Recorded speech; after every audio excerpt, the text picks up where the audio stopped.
Oh, Paddy the Baddie. Oh, Paddy the Baddie. Being English, you would think that I would have actually said that Paddy was going to beat Michael Chandler. Now, I was meant to do a prediction video for this, but I didn't get round to doing it. And I will put my hands up and openly admit, I thought Michael Chandler was going to get the knockout. Now, little bit before the fight started, I was talking to one of my friends about it, and he was saying, no, he thinks Paddy's going to win, and he was giving out all these reasons, and he hit the nail on the head. And when he was saying it, I was thinking, yeah, it's right. Especially when I see how big Paddy was standing in front of Michael Chandler when they was both in the ring. Although Chandler looked slightly thicker, he didn't even look much thicker than Paddy did, and Paddy definitely had the height advantage on him.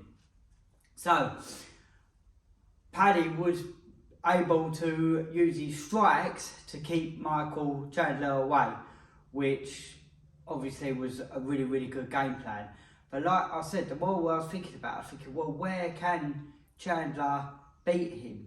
I thought if he pushes him up against the fence, Paddy's known for that jumping triangle. He tried it, he didn't put it off, but the point is that he does try these things. Like, he's not just gonna be pushed up against the fence and be bullied.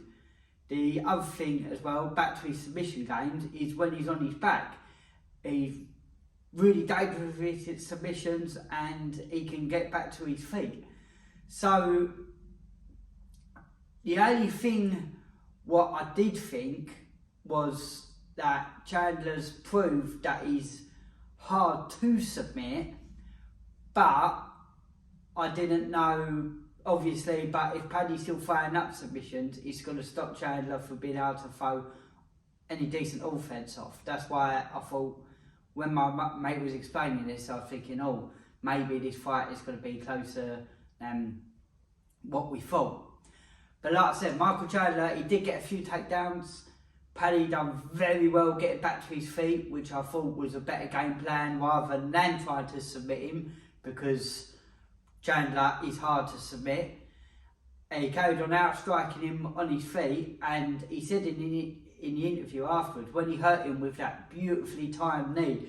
So, as if you've not seen it, sorry, spoiler alert, but, well, obviously I'm talking about it anyway.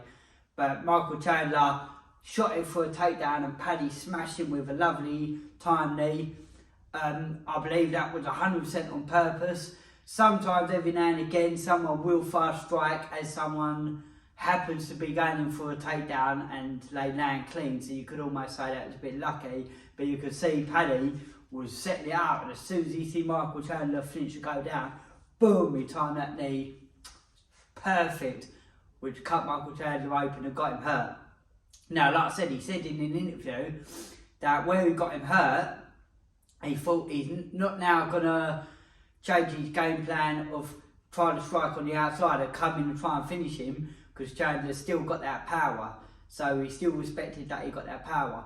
So he shot in, got a beautiful takedown himself, controlled him, got on top, and started landing some nasty ground and pound rather than trying to submit him. And like we said before, Chandler's hard to submit, so he might have not ended up finishing the fight, and then Chandler in the third round could have recuperated and maybe even eventually caught him with a hard punch and knocked him out.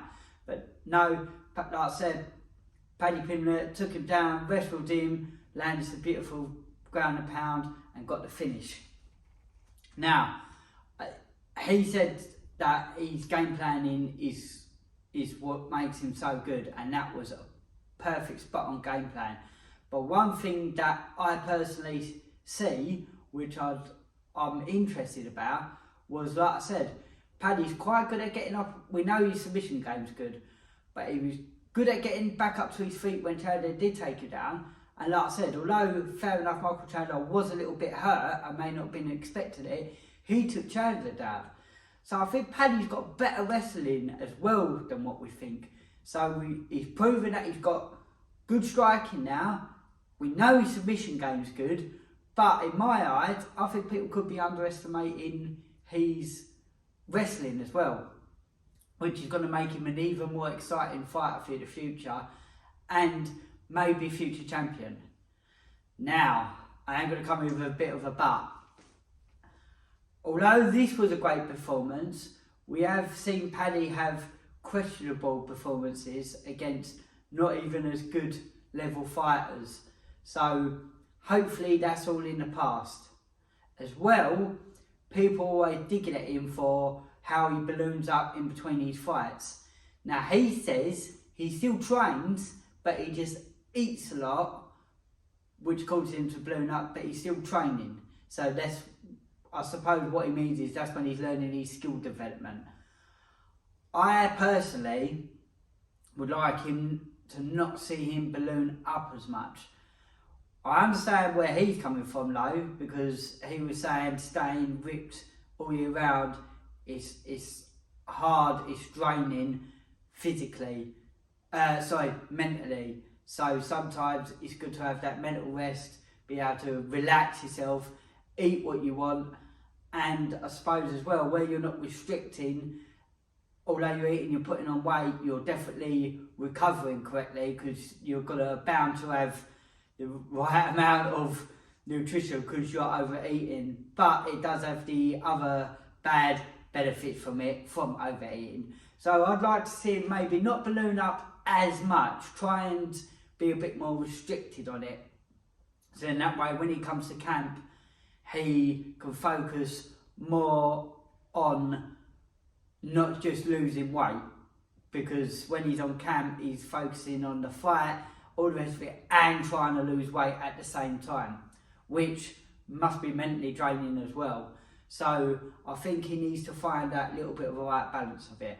Obviously, this is just an opinion from a small-time MMA fighter on YouTube, but it's my opinion nonetheless. Now, what's next for Chandler? I'd still like to see maybe Chandler stick around for maybe a few more fights, but he is getting older. I don't think they're going to put him in for a title shot anytime soon. So it's kind of down to him, see how he's feeling, see what he wants to do. I would never sort of tell anyone I think they should retire. You could give advice maybe, but everyone's their own man. I still think he's got something left to show, so I'd still like to see Michael Chandler personally do maybe a few more before he retires. Now, Paddy Pimblett, what's next for him? Who should he fight?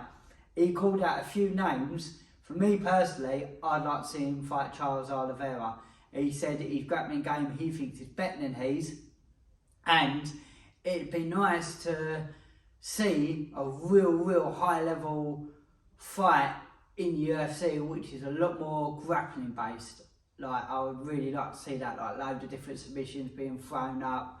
I think for me, I know it's not always for everyone's cup of tea, people like striking, but they've both got really good striking anyway, so I just think that's the fight I'd like to see.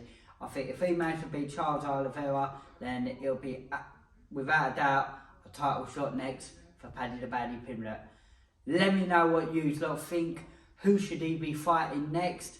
Just very quickly, if you like Paddy's submission game, this is the best grappling dummy on the market, Smarty grappling dummy. If you order one from one of my links, will be in the description or in the comment section, you get a 5% discount, so you can practice your triangles on this Smarty dummy, just like Paddy.